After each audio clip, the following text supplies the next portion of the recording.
사람들은 흔히 정치적 이념이나 국가관 또는 종교적 신념 등으로 옳고 그름을 따지곤 한다.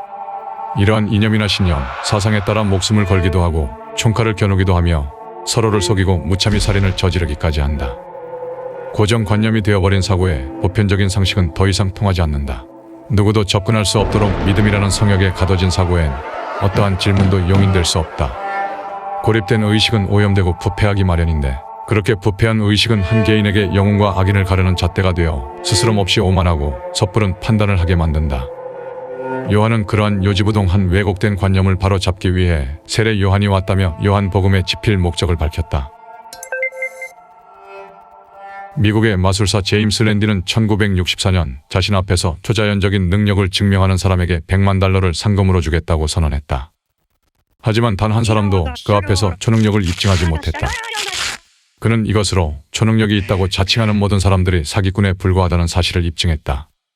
그에게 특별한 능력을 인정받은 단 한 사람이 있었는데 그는 LP판의 표면을 보고 해당 앨범이 무엇인지 맞추는 능력이 있었던 사람으로 LP판의 표면에 홈을 읽을 수 있는 뛰어난 시력을 가진 사람이었다. 하지만 자신이 몸이 자석이라고 주장한 사람도, 보이지 않는 자리에서 쓴 글씨를 텔레파시로 읽을 수 있다던 사람도, 손을 대지 않고 숟가락을 구부릴 수 있다고 했던 사람도 모두 사람들을 현혹시키는 사기꾼에 불과했다.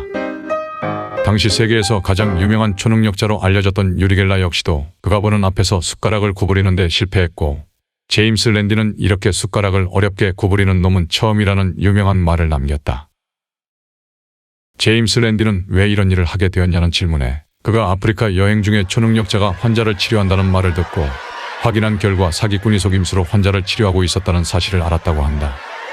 그는 돈을 착취할 뿐만 아니라 자신을 숭배하게 만들었고, 그로 치료가 절실한 환자들이 치료의 기회를 놓치는 등 수많은 사람들의 삶이 그에게 농락당하는 것을 보고 마술사 신부님에도 초능력은 없다는 사실을 밝힐 결심을 했다고 한다. 이러한 절박한 사람들을 이용하는 양심을 잃은 자들의 범죄가 우리 주변에는 없을까? 심령치료뿐만 아니라 양심을 잃은 의사나 변호사, 정치인, 무속인, 신앙인 등 우리 주변에서 얼마든지 범죄의 테두리를 벗어나지 않는 범위 내에서도 양심을 잃은 행위는 다양한 형태로 발견된다. 제임스 랜디의 일화는 하나로 12억 원이 넘는 거액의 상금이 걸린 일이었지만 양심을 잃은 위험한 행위로 발생하는 피해에 비하면 약소할 뿐이다.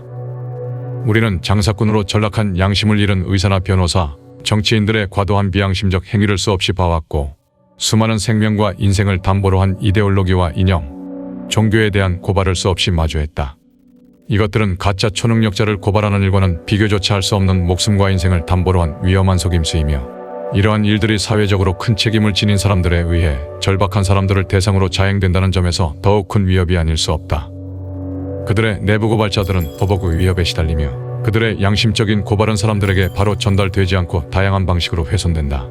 절박한 환자도, 억울한 용의자도, 복지 사각지대에 방치된 국민도, 소외되어 고립된 사람들도 돈의 혈안이 된 이들에겐 이익 추구의 대상일 뿐이다.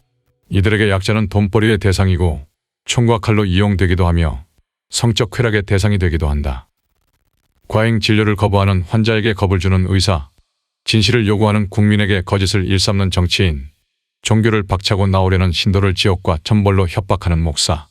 그들은 자신이 손에 쥔 힘으로 강도 감옥에 칼을 대듯 약자를 위협하며 자신의 이익을 극대화하는 데 몰두한다. 절박한 사람들은 그들을 의심하지 않고 그들이 처방한 약을 먹고 피켓을 들고 거리로 나가 그들을 대신해 싸우며 새벽에 일어나 하늘을 향해 기도한다. 부패가 만연한 조직을 보며 양심의 가책을 느껴 내부 고발자로 TV에 자신의 얼굴을 드러내고 인터뷰를 자처한 사람들은 왜 자신이 속한 집단에 욕먹을 결심을 하게 되었을까? 하지만 그 조직에 의해 눈과 귀가 차단된 사람들은 스스로 의구심을 품지 못하고 그 자리를 박차고 나오지 못한다. 그것은 자신이 지켜온 신념을 스스로 부정하는 것이기 때문에 그들은 끝까지 질문하지 못하고 의심을 품지 못한 채 한 발치도 발을 밖으로 디디지 못한다. 성서는 빛이 왔으나 깨닫지 못했다고 했다. 그리고 빛에 대하여 증언하는 사람이 있다고 했다. 세례 요한. 초능력을 믿는 사람들에게 세례 요한은 제임스 랜디일 것이고, 양심을 잃은 의사나 변호사, 정치인, 목사를 의심할 수 없는 사람들에게 세례를 주는 요한은 바로 내부 고발자들일 것이다. 사도 바울은 자신이 속한 조직에 누구보다 충실한 인물이었다. 그는 유대 전통에 따라 일반적인 교육과 더불어 유대교의 바리새파적 율법 교육을 받고 자랐다. 전통적인 유대인이었던 그는 자신이 믿고 있던 교리에 따라 재판을 받고 처형당한 예수의 추종자들의 수가 늘어나는 것을 그냥 두고 볼 수 없었다. 그는 예수 추종자들에 대한 핍박에 누구보다 앞장섰는데 어느 날 예수의 추종자들을 구속하기 위해 길을 가던 중 그는 하나의 질문을 마주하게 된다. 나는 왜 예수를 핍박하는가? 그 질문은 양심 선언을 한 내부 고발자들이 의심 없이 가던 길을 멈춰 세웠던 용기 있는 질문과 같은 것이었다. 사도 바울은 그 질문에 마치 엄청난 빛을 마주하고 선 것 같았다. 단 한 번조차 의심한 적 없었던 자신의 신념, 이념, 신앙의 진실로 던진 질문. 그동안 결코 용인하지 못했던 질문을 용기 있게 던진 것이다. 내가 왜 예수를 핍박하는 건지, 내가 왜 이런저런 사람 말을 믿고 따르는 건지, 교회가 말하는 건 모두 진실일지, 종교 지도자라고, 정치인이라고, 의사, 변호사라고 정말 모든 것을 믿고 그들의 지시를 따라도 되는 건지, 끊임없이 질문을 던지고 진실되게 반문해야 우리가 갇힌 자리를 박차고 나올 수 있다. 그럼 그제야 나의 눈먼 발을 깨달을 수 있고 다시 밝게 눈을 뜨고 현실과 마주할 수 있게 된다. 사도 바울은 그날 눈이 먼 것처럼 한 발짝도 움직일 수 없었다. 그는 어둠 속에서 며칠 동안 그 질문을 품고 묻고 대답하기를 반복했다. 그리고 마침내 그는 어둠을 박차고 나왔다. 그 후로 사울에서 바울로 계명한 그는 다시 태어난 새 사람으로 인생을 마주하게 된다. 그는 그것을 예수를 마주한 것으로 회고하는데 지금도 그와 마찬가지로 우리는 2000여 년 전 사도 바울이 마주했던 그리스도를 동일하게 용기 있는 하나의 질문을 통해 마주할 수 있다. 하지만 나라와 종교뿐만 아니라 다른 여러 권이 선한 탈을 쓴 호의, 의심하는 것이 죄악처럼 여겨지는 가족에 이르기까지 진실보다 최우선으로 여겨지는 우리의 고착화된 관념에 용기 있게 질문을 던질 수 있는 사람이 얼마나 있을까? 내 아이에게는 잘못이 없다고 믿고 진실 여부와 상관없이 어떠한 문제도 생기지 않도록 싸우겠다는 부모. 그들은 자신의 가족을 무조건적으로 지키는 것을 사랑으로 간주하며 내 아이의 잘못을 보지 않으려 하고 그것을 덮기 위해서라면 무슨 일이든지 한다는 신념을 갖고 있다. 하지만 그런 관념에서는 어떤 사건도 바로 바라볼 수 없다. 때문에 그들은 이미 진실과는 거리가 멀어져 있는 상태이다. 그때 예수를 빛으로 마주한 바울처럼 허물없는 질문을 할 수 없다면 진실은 그에게서 영영 멀어지고 만다. 예수 그리스도는 그가 진리라고 했다. 진실, 사실이 바로 그 자신이라는 말인데 스스로를 신앙인이라고 부르는 사람들조차도 이러한 방식으로 그리스도인, 진실을 외면하면서 자신이 그리스도인이라고 착각한다.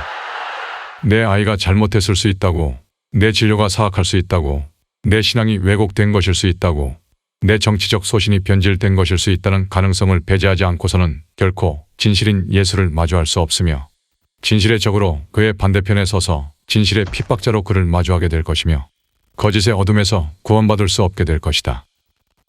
요한복음을 고찰한다는 것은 우리가 어둠 속에 방치한 그동안 한 번도 들춰보지 않았던 수많은 질문들을 용기 있게 마주하는 것이다. 세례 요한은 자신이 빛이 아니며 자신은 그가 오기 전에 굽은 길을 펴는 역할을 할 뿐이라고 말했다. 사도 바울의 눈을 멀게 했다는 강렬한 빛을 마주하기 위해서는 먼저 왜곡된 마음을 바로 잡아야 한다. 요한복음이 세례 요한의 이야기를 통해 우리 안에 이뤄낼 세례란 바로 이것이다. 물로 닦아낸다는 세례는 굽은 길을 바로 펴는 것과 같은 것으로 왜곡된 의식을 바로 잡는 것이며 그것이 바로 그 이후에 올 진실을 마주하는 길이라는 말이다. 진실에서 멀어진 우리를 거짓에서 구원할 수 있는 유일한 길. 그것이 예수가 우리의 구원이 된다는 말의 진정한 의미이다. 그로 진실로 말미암아 로고스 즉 왜곡되지 아니한 세상의 실체인 신께 닿게 된다는 구원의 진정한 의미 또한 깨닫게 될 것이다. 그로 의심하라. 끊임없이 질문하고 끝까지 스스로 판단하라. 로고스가 신이라는 요한의 주장이 사실이라면 의심과 질문의 예외란 존재할 수 없다. 그로 질문해야 한다. 질문해야 진실에 닿을 수 있기 때문이다. 교회, 정치, 병원, 재단, 집회, 스승, 예수뿐만 아니라 신에 이르기까지 최선을 다해 의심해야 한다. 신과 그리스도, 바른 정치인, 의사, 법조인 학계할 것 없이 진실하다면 당신의 질문을 피하지 않고 질문하는 것을 자신에게 다가오는 것으로 간주할 것이다. 자신의 신앙을 의심하지 않았다면 결코 사도 바울은 이전 신앙에서 벗어나 예수의 추종자가 되지 못했을 것이다. 그로 의심하지 말라는 목사의 말을 의심하라. 그렇게 진실을 피하려는 모든 것에 질문해라. 용기 있는 질문이 목사, 의사, 정치인의 탈을 쓴 장사꾼에게 사로잡혀 이용당하는 우리를 구원할 것이다. 그렇게 진실을 알게 되면 진실이 우리를 자유롭게 할 것이다. 1980년대에 맥도넬 더글라스의 제임스 맥도넬 회장은 초능력을 체계적으로 파악하기 위해 워싱턴 대학에 50만 달러를 기부하여 초능력 연구소를 설립했다. 하지만 제임스 랜디는 연구소를 속이고 아마추어 마술사 2명을 연구 대상으로 보냈고 이들에게 맡긴 연구소는 성공적으로 초능력자를 찾았다고 발표를 하게 된다. 제임스 랜디는 그들이 연구 결과를 발표하자마자 곧바로 이 사실을 밝혔고 연구소는 곧 폐쇄하게 된다. 지금 당신이 확고하게 믿고 있는 것에 대하여 용기 내어 의문을 품어라.